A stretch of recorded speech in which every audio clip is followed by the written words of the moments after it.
You lost control of the conversation. The homeowner has begun to monologue you. It's the older person who just loves bending someone's ear who's willing to listen. Or the homeowner who starts drilling you with questions all over the place. Or the person who just gets you buried in story time that has nothing to do with why you're in the home.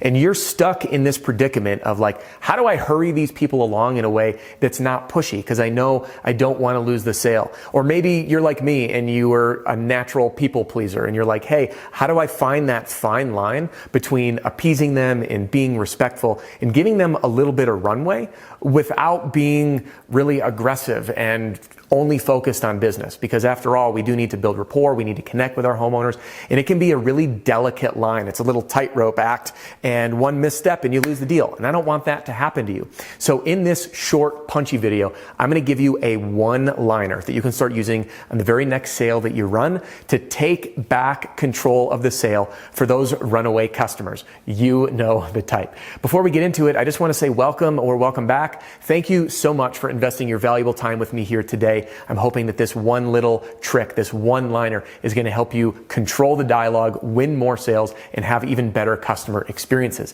Because after all, that's what it's all about. So we can help you smash your income goal and give every customer an amazing experience. And that is my mission. All right, the one-liner. I'm going to break this down really fast. First, when a homeowner starts running on a tangent, I'm going to give you an example, and then I'm going to sketch this out so you can see it right before your eyes. When a homeowner goes off on a tangent, hey, you know what? I'm so glad you stopped by. And then you build rapport. Hey, what'd you do this week? How'd things going? You know, last week, my family was in town. My Aunt Peggy actually flew in from South Carolina. Her 3 grandkids, Margaret, Michael, and Janet, and we all went out to the lake. We were out on the boat. And then before you know it, you're like, oh no, how long is this going to go? Like, come on, this is small talk. I'm just wanting to hear like, oh, good, great. We had a great weekend. How about you? Good, great. And let's get down to business. And when these stories come, we need to find that tactful way to insert ourselves and kind of interrupt and reel back that conversation so you can stay in control. So as Peggy is telling me this, we all know Peggy, right? About her aunt that came in and being on the boat. I'm going to say, that sounds like an absolute blast. What an amazing experience. Anyway, back to boom, and then we're back into it. So the sounds like anyway formula. So I want to break this down for you. Sounds like a really great time. Sounds like you really enjoyed time with your family. Sounds like you guys had a blast out on the boat. Sounds like a jam-packed, fun-filled weekend. So there's my intro. Sounds like. And then I want to acknowledge what they said. Bring meaning to it. Say, hey, I've been listening. I hear you. Then we want to follow it with just kind of interrupting yourself. Anyway, and boom. Now we're back on track. Anyway, as we were talking about with X, Y, and Z, anyway, we were talking about your roof and what's going to happen next. Anyway, we were talking about the insurance company. Which carrier do you have again?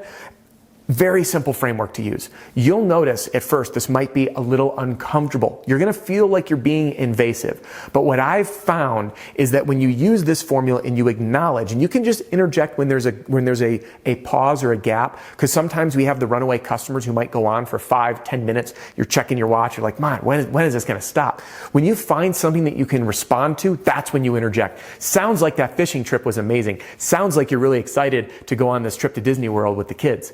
Anyway, and then resuming to where you left off. So anyway, and then pick up where you left off. Now, one final tip for you. If you're using this and it still feels too forward, which by the way, I would recommend that you try this and lean into your discomfort, because most homeowners, they just catch the hint. They're like, oh, he's being nice. He might be on a tight schedule. He might have a tight timeline, or we need to get back on track.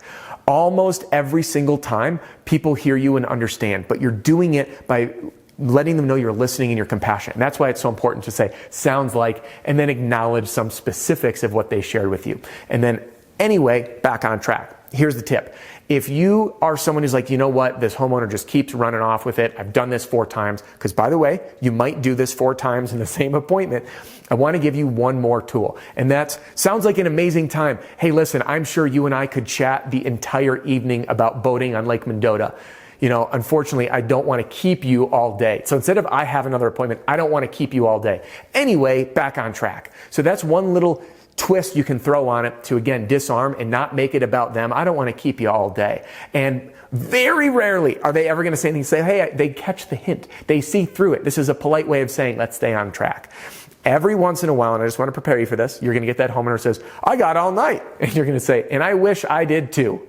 Very simple. And I wish I did too. Unfortunately, I've got an appointment coming up in an hour or whatever it is. And there's your out. So there you have it. The one-liner to take back control for the runaway monologuing customer who's telling you stories and taking you on a journey with all these questions. This sounds like anyway formula.